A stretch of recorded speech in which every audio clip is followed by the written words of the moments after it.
Halo teman-teman, balik lagi bersama aku Thalia di 3T Think Tank Talks. Obrolan seru tapi penuh makna. Nah, pernah nggak sih teman-teman tuh kesel misalkan perjalanan dari Jakarta ke Jogja atau luar pulau ke Jogja lama, macet, habis bensin gitu ya teman-teman, ngeselin banget gak sih?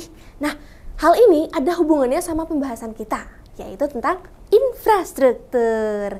Nah, kali ini Thalia nggak sendiri karena Thalia sudah mendatangkan ahli seperti biasanya, yaitu Bapak Tengku Yustisia Abdul Rahman. Halo Bapak, gimana Pak kabarnya, sehat? Alhamdulillah. Alhamdulillah sehat. Bapak boleh perkenalkan dulu dari mana kantornya? Ya. Selamat pagi Mbak Thalia. Iya Bapak. Saya Tengku Yustisia dari Kantor Wilayah Direktorat Jenderal Perbendaharaan, jabatan sebagai Kepala Seksi Pembinaan Pelaksanaan Anggaran 2A. Nah, di kantor kami, di salah satu tupoksinya itu kan sebagai Regional Chief Economist, yang di dalamnya itu ada tugas untuk membuat kajian fiskal regional. Salah satunya adalah untuk memotret kondisi perekonomian di daerah. Kemudian diharapkan bisa dari kajian tersebut bisa memberikan suatu rekomendasi untuk pemerintah pusat maupun mitra kerja kami untuk bahan pertimbangan pengambilan keputusan seperti itu. Nah, kenapa hubungannya dengan infrastruktur di sini? Dari kami hubungannya dengan APBN-nya, Mbak. Karena Kementerian Keuangan adalah pemegang kebijakan fiskal. Kalau kebijakan moneternya kan ada di Bank Indonesia. Nah, salah satunya kebijakan fiskal itu wujudnya adalah pelaksanaan APBN. Nah, salah satu di APBN itu adalah tugasnya adalah mengalokasikan belanja untuk infrastruktur seperti itu, Mbak.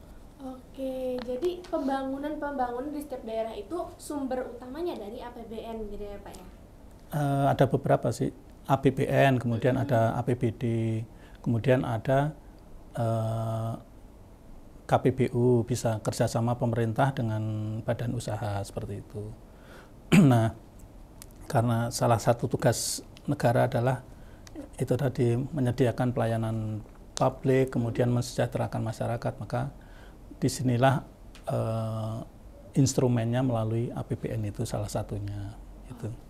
Jadi kalau peran infrastruktur sendiri untuk suatu daerah atau perekonomian suatu daerah itu sebenarnya apa aja sih Pak? Kalau infrastruktur itu kan dampaknya sangat banyak ya. Dia untuk peningkatan kualitas masyarakat, kemudian untuk mendorong pertumbuhan perekonomian di suatu daerah, dan pada akhirnya tujuannya adalah untuk mensejahterakan masyarakatnya. Nah, di sini harapannya infrastruktur itu untuk semua, jadi bisa secara inklusif, kemudian berkelanjutan dan dapat dinikmati oleh seluruh masyarakat dengan adil seperti itu. Kemudian dalam pembangunan infrastruktur sendiri merupakan implementasi dari asta citanya Pak Presiden Prabowo dan Wakil Presiden Pak Gibran ya. Di situ mungkin ada di asta cita nomor 2, yaitu penguatan pertahanan dan ketahanan. Nah, di sini yang ada di dalamnya antara lain ketahanan pangan, kemudian ketahanan energi, kemudian ketahanan air. Kemudian untuk yang berikutnya ada juga di asta cita yang ketiga, yaitu untuk penciptaan lapangan kerja yang berkualitas. Di situ termasuk pembangunan untuk melanjutkan pembangunan infrastruktur ini. Kenapa hubungannya dengan infrastruktur? Karena infrastruktur selain bertujuan tadi, ini ternyata banyak menyerap tenaga kerja yang ada di sektor infrastruktur ini. Jadi dari perancangnya, perencana sampai ke petugas secara teknisnya seperti itu. Itu nyerap pekerja-pekerja daerah situ ya Pak, sekitar ya Pak ya? Ada untuk pekerjaan-pekerjaan yang tidak membutuhkan skill yang khusus, itu biasanya ada padat karya ya. Jadi dari penduduk sekitarnya itu diajak untuk bekerja di situ, untuk bersifat padat karya, modelnya seperti itu. Kemudian ada Astacita yang ke-6 yaitu pembangunan desa ya. Di sini tujuannya adalah untuk memajukan desa, kemudian pemberdayaan masyarakat di desa. Wujudnya apa? Ada juga pembangunan infrastruktur di desa, yaitu melalui dana desa. Tapi pembangunan infrastruktur di desa ini skalanya lebih kecil. Misalnya untuk membangun jalan antar desa ya, yang enggak bukan jalan yang antar provinsi. Kalau yang antar provinsi biasanya diampu oleh kementerian lembaga di level pusat. Kemudian untuk pemberdayaan masyarakat seperti itu.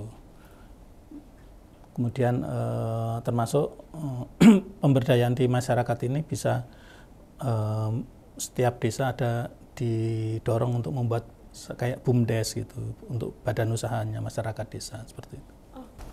Nah, Pak, aku boleh dijelasin nggak nih Pak Yus tentang bagaimana tentang belanja pemerintah pusat dan yang ditransfer ke daerahnya gitu. Ya.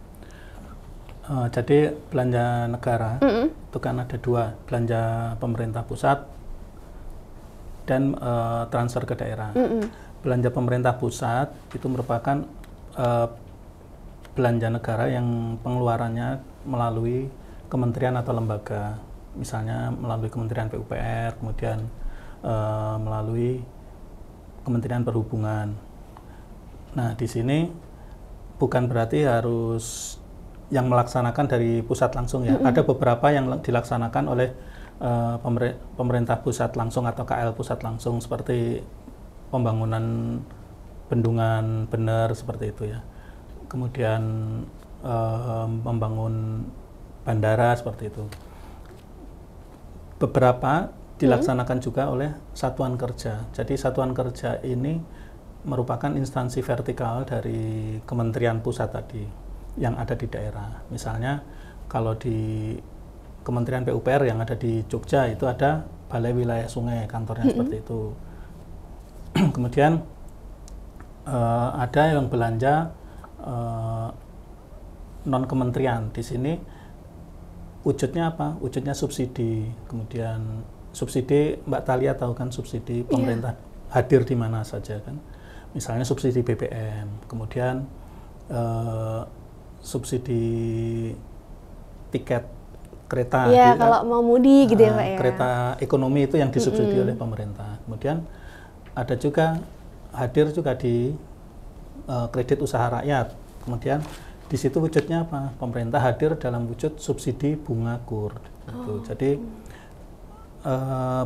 yang dibebankan ke debitur itu tidak sebesar bunga sebenarnya, tapi pemerintah mengambil selisihnya itu untuk agar cicilannya itu terjangkau oleh debitur. Nggak berat gitu ya Pak cicilannya ya. Itu kemudian untuk transfer ke daerah. Transfer ke daerah itu merupakan transfer dari pemerintah pusat ke daerah.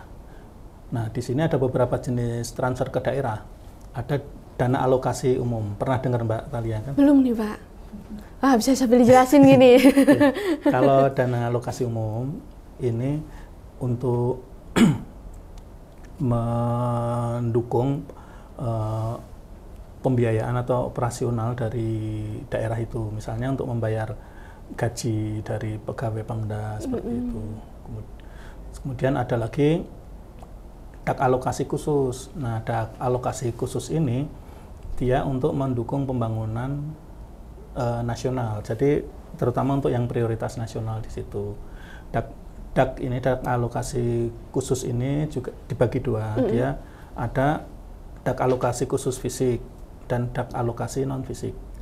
Dak alokasi khusus ini untuk membangun sarana dan prasarana untuk peningkatan pelayanan publik di daerah. Kemudian untuk non fisiknya dia berupa belanja operasionalnya.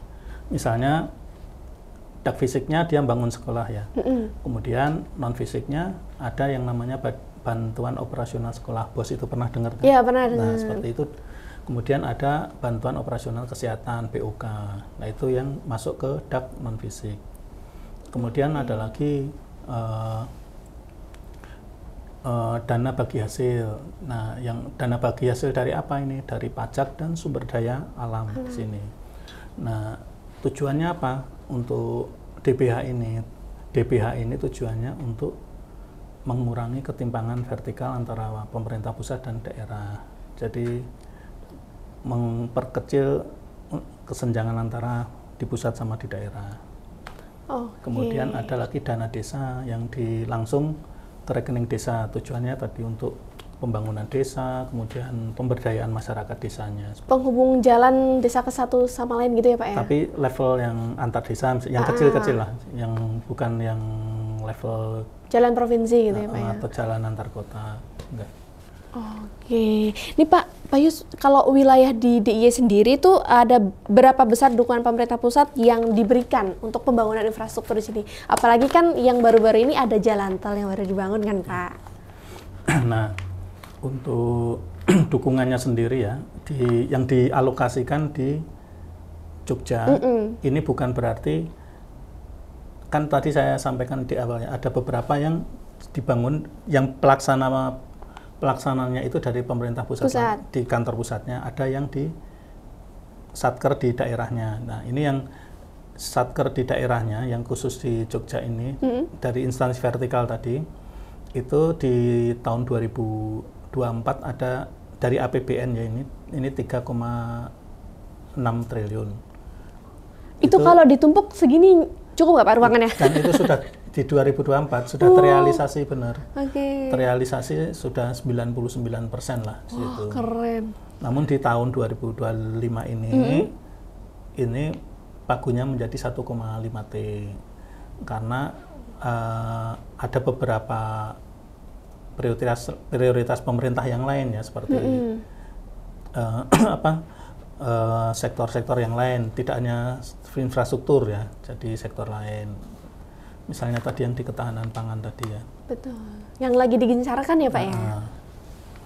Kemudian untuk pengampunya, itu kalau di Jogja ini Kementerian PUPR, kemudian Kementerian Perhubungan, terus ada ATR BPN, seperti itu. Oke, berarti ini bekerja samanya tuh antar banyak pihak gitu ya Pak ya, untuk mensejahterakan infrastruktur di Yogyakarta ini gitu ya. Pihak dari pemerintah pusat, pemerintah daerah, maupun swasta juga dimungkinkan melalui skema KPBU tadi. Oke, berarti kalau yang dana tadi 2024 sampai 2025 ini udah dibangun apa aja Pak untuk infrastruktur sendiri? Kalau yang di 2024 ini misalnya Bendungan Bener, kemudian ini Bendungan Bener itu nama bendungannya ya, bukan bendungan bener gitu. Lokasinya kayaknya sampai ke Purworejo ya. Cuman kan yang bangun itu kantornya satuan kerjanya di Jogja. Seperti itu. Kemudian jembatan Pandansimo. Kemudian ada untuk pembangunan SPAM. Mbak Thalia tahu SPAM kan? Spam chat PPP gitu.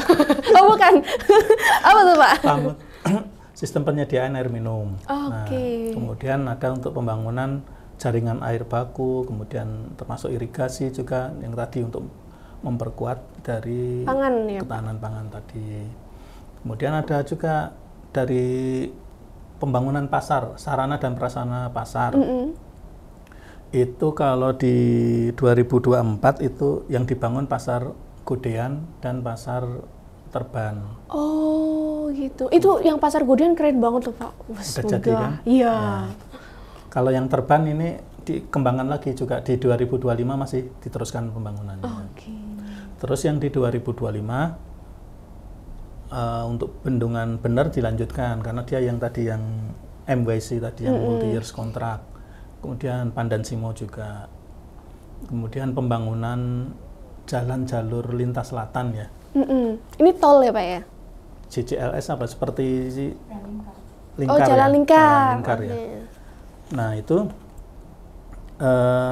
untuk yang 2024 ada ruas yang JCLS itu yang sudah selesai, yaitu antara mana ini Kretek ya, Kretek sampai ke daerah mana? Nah Terus di 2025 dilanjutkan lagi di ruas jalan yang lain seperti itu. Oke, ini kalau teman-teman T3 bingung kok dilanjutkan karena ada pembangunan itu yang nggak selesai dalam 1 tahun gitu ya Pak ya? Ya, kayak bangun bendungan, jalan itu tidak mungkin 1 tahun. Nah benar, kalau 1 tahun kalau ngeruknya pakai pacul setahun bisa nggak? Nggak bisa kan? Nah itu teman-teman. Jadi ada yang sampai bertahun-tahun gitu ya Pak ya? Kayak gitu. Kemudian itu tadi yang dari dukungan APBN ya. Dari transfer ke daerah juga ada. Misalnya di 2024 ini, ini alokasinya 552,6 miliar ya. Nah ini bangunnya untuk apa? Misalnya peningkatan, kalau sebagai yang sudah jadi output ya di sini, jalan ruas Sentolo Brosot, kemudian konstruksi rehabilitasi jaringan irigasi Pendowo, seperti itu. Di 2025 dialokasikan lagi sebesar 177,63 miliar tadi. Nah, pembangunannya untuk apa aja? Misalnya untuk pengembangan puskesmas, kemudian rumah sakit gitu Pak? Rumah sakit sebagian aja yang kecil-kecil ya, bukan yang level besar ya. Kemudian spam juga, terus instalasi pengolahan limbah itu ada juga di situ. Oke, berarti banyak banget yang dibangun ya teman-teman, bukan cuman kayak kita lihat gedung-gedung aja gitu ya Pak ya. Dari hal-hal terkecil sampai ke air bersih juga itu dibangun gitu. Wah keren banget Pak. Tapi kalau di Jogja sendiri ya Pak, untuk pembangunan kayak rumah subsidi itu apakah ada juga? Ada lokasinya ya, cuman dia yang membangun dari Kementerian Perumahan ya. Sekarang Kementerian Perumahan ya, Perumahan Rakyat itu dari pusat, bukan di satuan kerjanya bukan di Jogja sini. Ada juga. Di situ ada berupa perumahan murah itu atau yang modelnya subsidi untuk pembelian rumah. Oke, terus kalau misalkan kayak contohnya tadi kan ada hubungan dengan ketahanan pangan, Pak, pembangunan infrastruktur ketahanan pangan. Kalau di Jogja yang sudah terrealisasikan yang mana aja nih Pak, untuk ketahanan pangannya? Itu pembangunan bendungan tadi. Bendungan bener, kemudian pembangunan irigasi, terus air baku, penyediaan air baku, termasuk ada embung gitu. Oke, berarti sekecil makan yang kita makan itu tuh mikirinnya tuh jauh kemana-mana gitu ya Pak ya? Iya, jadi pokoknya saling mendukung, bukan duplikasi tapi saling mendukung. Jadi pemerintah melibatkan pusat, daerah maupun swasta seperti itu untuk ikut hadir membangun. Tidak hanya infrastruktur ya sebenarnya, kayak ketahanan pangan, kesehatan, semua seperti itu. Oh ya, untuk yang sudah jadi misalnya outputnya kayak Bandara YIA itu. Iya, Bandara YIA. Nah, Bandara YIA itu skemanya tadi KPBU, kerjasama pemerintah pusat dan badan usaha. Jadi nggak 100% dari APBN ataupun APBD. Seperti itu. Oke, jadi ada beberapa jenis bangunan atau infrastruktur itu yang tidak langsung dari pemerintah, tapi kerjasama gitu ya Pak ya? Jadi jalan tol itu juga kerjasama antara pemerintah dengan badan usaha seperti itu. Itu tujuannya untuk meningkatkan apa nih Pak? Kerjasama seperti itu biasanya? Untuk meningkatkan itu, untuk mempercepat proses pembangunannya, penyelesaiannya. Karena kalau hanya bergantung ke APBN mungkin bisa lebih lama lagi. Kemudian untuk itu tadi kapasitas APBN kan nggak kalau sepenuhnya di tahun ini kan nggak cukup tadi seperti itu. Kemudian di jalan tol untuk pemerintah yang murni APBN itu adalah untuk pengadaan lahannya, karena proyek strategis nasional itu untuk pengadaan lahan itu dibiayai dari APBN-nya seperti itu. Karena banyak ya Pak dari lahannya dulu dibeli untuk kemudian membangun jalan tolnya. Jadi jalan tol pun dia kan terdiri dari beberapa pengusaha tol ya. Iya. Kalau Mbak Thalia pernah dengar nama Yusuf Hamka itu kan, yang juragannya jalan tol. Jalan tol? Dia kan, juragan jalan tol. Dia kan membangun jalan tol kan, ruas mana sampai mana seperti itu. Itu kerjasama gitu ya Pak jatuhnya ya. Nanti dari pemerintah juga bangun untuk pengadaan lahannya tadi, yang untuk pembebasan lahan ya berarti ya, seperti itu. Oke, ini Pak, kalau tahun ke depan nih 2025 sampai 2006, spill dikit dong, apalagi yang mau dibangun nih? Apa yang sudah dirancangkan nih Pak? Kalau secara itunya APBN-nya kan memang belum keluar ya 2026. Biasanya di bulan-bulan November nanti baru keluar APBN-nya, dan wujudnya nanti jadikan apa? Namanya DIPA ya, daftar isian pelaksanaan anggaran. Kalau yang di belanja pusat ya, pemerintah pusat APBN, yang di dalamnya nanti ada misalnya untuk belanja pemerintah pusatnya dia berapa, kemudian transfer ke daerahnya ada berapa, di situ ada semua. Dari DAU-nya, kemudian dak fisik, dak non fisik, sampai ke DPH-nya ada semua.